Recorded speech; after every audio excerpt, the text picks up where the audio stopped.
Hello and good evening everyone. Welcome to Arun Search Pathshala. So friends, in continuation of our MCQ batch, today is a very important day because आज से हम start कर रहे हैं अपना first flight का पहला chapter जिसका नाम है A Letter to God. Based on the latest new pattern of CBSE, we will be doing nearly 30 questions of this chapter, which will help you not only to but these kinds of questions will also build your confidence for upcoming board exams. So without any delay, let's get into that. So the first chapter is Letter to God, and the first MCQ is there on your screen. The location of Lencho's house can be described as. Guys, मैंने जो पहला video इस chapter का डाला था already, I guess उसमें मैंने 15 MCQs आप लोगों को कराए थे.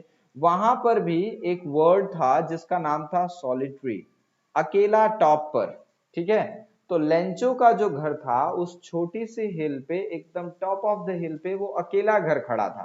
ठीक है, ये वर्ड आपको चैप्टर में दिया भी गया है और एग्जैक्टली यही वर्ड से मैंने एमसीक्यू आपको पहले भी करा रखा है. तो इसका मतलब क्या पता चल रहा है भाई कि इस टाइप के क्वेश्चंस ज्यादा आ सकते हैं, क्योंकि ये मैक्सिमम बुक्स में, इवन जो सीबीएसई ने क्वेश्चन बैंक दिया है वहां पर भी ये क्वेश्चन को रिपीट किया गया है. सो ये थोड़ा आप ध्यान रखेंगे कि इसमें गलती नहीं होनी चाहिए. सो लेंचो का हाउस जो था वो पहाड़ पे, हिल पे सबसे ऊपर अकेला वही एक था. ठीक है, जहां से पूरी वैली को देखा जा सकता था. Coming to the second one, which crop was growing on Lencho's field. Very easy, सबको पता है, आपने चैप्टर पढ़ा है तो आपको पता है कि अ लेटर टू गॉड में लेंचो किस क्रॉप का एक मैक्सिमम सीजन जो है वो एक्सपेक्ट कर रहा था कि एक बहुत अच्छा सीजन होगा, और वो क्रॉप थी corn crop. Okay, so he was expecting a good crop, good harvest that year of corn. Coming to the next one. So friends, the next question is Lencho's crop were destroyed due to. किसकी वजह से destroy हो गया? Drought, fungus, hailstones, or all of this? I think these are very easy questions. Lencho's crops were destroyed due to hailstones. Next, the field of corn dotted with flower. Guys, this is very important. ये थोड़ा important है. Dotted with flowers. अब यहाँ पे बात हो रही है उस कॉर्न क्रॉप की जहां पर फ्लावर्स लगे थे. तो कॉर्न की क्रॉप होती है तो थोड़ी थोड़ी दूर पे. इसका मतलब क्या होगा? What do you mean by this question? This question means that कि जो फ्लावर्स थे वो थोड़ी थोड़ी दूरी पे थे. जहां पेड़ लगे होंगे, जैसे एक पेड़ अगर मान लो यहाँ लगा हुआ है तो दूसरा यहाँ लगा हुआ है, तीसरा यहाँ कॉर्न का. सो जो फ्लावर्स थे वो स्कैटर्ड थे, डॉटेड, इसीलिए यहाँ यहाँ यहाँ यहाँ ऐसे डॉट. ठीक है, so the flowers were scattered across. Coming to the fifth one, which expression suitably matches the word downpour? Well, downpour का पूरा complete meaning क्या होता है? It is related with rain. एक drizzle होता है जिसको हल्की बूंदाबांदी कह सकते हैं, light rain, हल्की बारिश, ये जो है. ठीक है, जो डाउनपोर का होता है वो एक हल्का रेनफॉल एक्सपेक्ट कर रहा था कि थोड़ी बहुत बारिश हो जाए, that would be enough. But हुआ क्या? It was a complete downpour. मतलब बहुत ज्यादा जब बारिश हो तो उसको आप कहेंगे डाउनपोर, जिसको हम क्या कहते हैं? Heavy rainfall.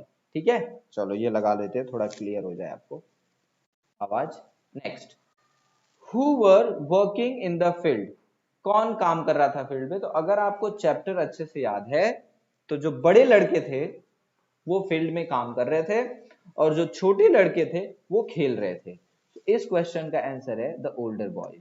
Okay, what were the smaller children doing. इसका आंसर मैंने आपको प्रीवियस क्वेश्चन में ही दे दिया. बड़े बच्चे जो थे वो फील्ड में काम कर रहे थे और जो छोटे बच्चे थे वो घर के आसपास खेल रहे थे. ओके, बेसिकली आप देखिए कहने का मतलब क्या निकल रहा है यहाँ पे. चैप्टर की एक एक लाइन आपको पता होनी चाहिए क्या है. एमसीक्यू कहीं से भी बन सकता है. Okay, coming to question number 8 friends. When did Lencho plan to write a letter? Lencho ने लेटर लिखने का विचार या प्लान कब बनाया?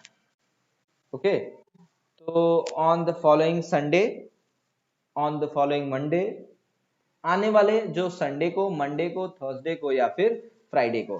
अब ये भी आपके चैप्टर का सीधा क्वेश्चन है, जहां पर ये लिखा गया है कि on the very next Sunday Lencho went to the post office immediately and started writing a letter to God. Well, Lencho's letter include, Lencho के लेटर में क्या क्या इंक्लूडेड था? ऑफ कोर्स उसने अपनी डिमांड्स रखी थी, प्रॉब्लम्स नहीं बताई थी, पोस्ट ऑफिस का डिस्क्रिप्शन भी नहीं बताया था, कोई उसको लूटा तो था नहीं किसी ने। उसने अपनी डिमांड्स बताई कि इस साल मेरी क्रॉप खत्म हो चुकी है, मुझे पूरे साल अपने फैमिली को खिलाना है। सेकंड, जो मैंने मनी बोरो किया था वो रिटर्न करना है। थर्ड, मुझे फिर से मनी बोरो करना पड़ेगा ताकि मैं नेक्स्ट ईयर की क्रॉप लगा सकूं। तो ये सब कैलकुलेट करके उसने टोटल कितनी डिमांड रखी? 100 पेसोस मुझे दे दो, मेरा काम हो जाएगा। ठीक है, such poverty yet such honesty. Okay, What did Lencho write on the envelope? Envelope पे क्या लिखा था उसमें? गवर्नमेंट ऑफिशियल्स को भेज रहा है? No. Relatives? No. It was a letter to God, so of course उसमें उसने किसको लिखा होगा? To God. What was draped in the curtain of rain? What was draped in the curtain of rain? अब देखो सीधी सी बात है, पैडी वहां हो नहीं रही थी, ग्रीन वेजिटेबल, जो जिसकी फील्ड होगी वही बर्बाद होगा ना, वही मतलब जिस क्रॉप की फील्ड लगी होगी, तो वहां पे क्रॉप तो किसकी लगी थी? एकदम राइपिन कॉर्न, जो पूरी तरह से पके हुए जो कॉर्न्स थी, मक्के थे, उनके फ्लावर्स लगे हुए थे ये। ओके, ना how much help did Lencho receive? देखो उसने डिमांड की थी 100 की, उसको मिला सिर्फ 70 to 75 पेसोस, यानी ये रहा। ठीक है, coming to the next one, the hailstones resemble to, किसकी तरह लग रहे थे? ये भी आपके टेक्स्ट बुक का डायरेक्ट क्वेश्चन है कि लेंचो के बच्चे दौड़ के उसको अपने हाथों में ले रहे थे क्योंकि वो सिल्वर पर्ल्स की तरह, एकदम मोतियों की तरह चमक रहे थे। सिल्वर कॉइन जो बड़े थे वो 10 सेंट्स और जो छोटे थे उनको 5 सेंट से कंपेयर किया है। The post master laughed Lencho for, किस लिए पोस्ट मास्टर हंसा था? तो लेंचो ने जैसे ही लेटर बॉक्स में डाला, तुरंत वह जो मैन था, जो लेटर मैन जो डिलीवर करता है, पोस्टमैन गया, उसने निकाला, और जैसे ही उसने निकाला और वो हंसने लगा, और फिर उसने वही लेटर लाके पोस्ट मास्टर को दिया और वो भी हंसने लगा। ठीक है, writing the letter, no. Unflinching faith in God, उसने जब देखा कि ये कोई पागल ही इंसान होगा जिसमें लिखेगा टू गॉड, मतलब मैं किसको लिख रहा हूं? भगवान को। क्या एड्रेस? नहीं पता। तो ऐसा तो सिर्फ वही कर सकते हैं जिनका ऊपर का पोर्शन खाली हो। तो अनफ्लिंचिंग यानी भगवान में इतना भरोसा, not possible, but Lencho was there, that's why they were laughing. Okay, चलो coming to the 15 one, what did Lencho think about all throughout the night? पूरी रात वो क्या सोचता रहा? पोस्ट मास्टर के बारे में नहीं, अपने मास्टर के बारे में नहीं, टू हेल्प ऑफ गॉड, कि भगवान उसकी मदद करेंगे। यस, वो जब लेटर लिख के आया तो पूरी रात वो यही सोच रहा था कि भगवान मेरी कैसी मदद करेंगे। या जाने से पहले जब उसकी वाइफ ने कहा कि don't worry God will be there, तब वो पूरी रात बैठा हुआ यही सोच रहा था कि what should I do, how will God is going to help me, भगवान मुझे किस तरीके से मदद करेंगे। इस टाइप का क्वेश्चन बहुत इंपॉर्टेंट है दोस्तों, प्लीज इसको अंडरलाइन करके आप लिखते जाइएगा। मैं तो कहूंगा आपकी नोटबुक में ये क्वेश्चन बहुत इंपॉर्टेंट है, जहां पे डबल ऑप्शन सही होते हैं और वहां पर वर्ड्स का selection really difficult. What was the most likely response that Lencho और the postmaster expected in? Of course अगर आप किसी की हेल्प करोगे तो आप एक्सपेक्ट करोगे कि सामने वाला आपको थैंक यू बोले। तो एक तो भाई वो ग्रेटिट्यूड रखेगा, सॉरो तो होगा नहीं, डिसअपॉइंट भी नहीं होगा, शॉक भी नहीं होगा, यानी second and fourth.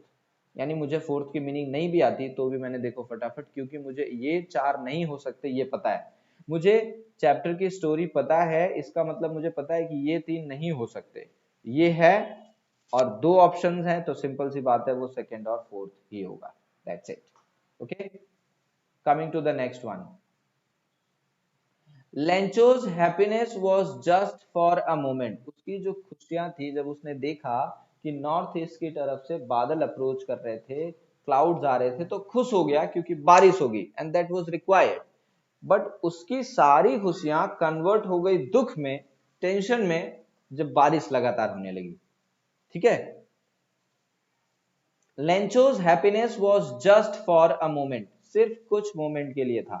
To envelope was, you know, the envelope was empty, खाली था। अच्छा, ये तो बात उसकी हो रही है जब लेंचो पोस्ट ऑफिस गया और उसको उतने पैसे नहीं मिले, 70 मिले, 30 पेसोस उसमें कम थे, इसलिए वो थोड़ा, उसकी जितनी भी खुशी थी, happiness converted into a dreadful side और intense. Who was an ox of man, ये लाइन लेंचो के लिए यूज की गई है और ये बहुत ही इंपॉर्टेंट लाइन है।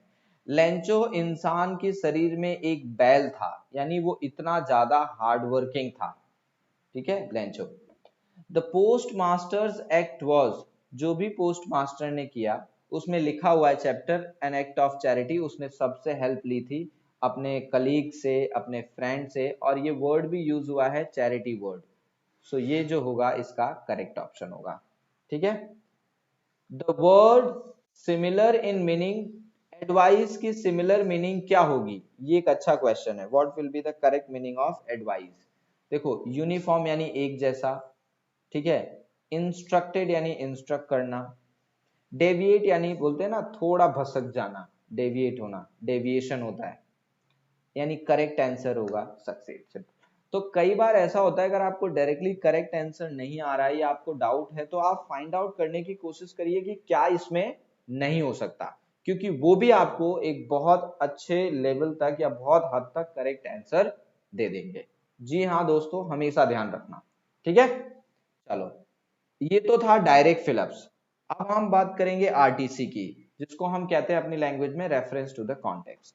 अब ये देखो, the house the only one on the entire valley set on the crest, ये रहा top of the hill, of the low hill, from that height one could see the river, the cornfield dotted with flowers and always promising a good harvest.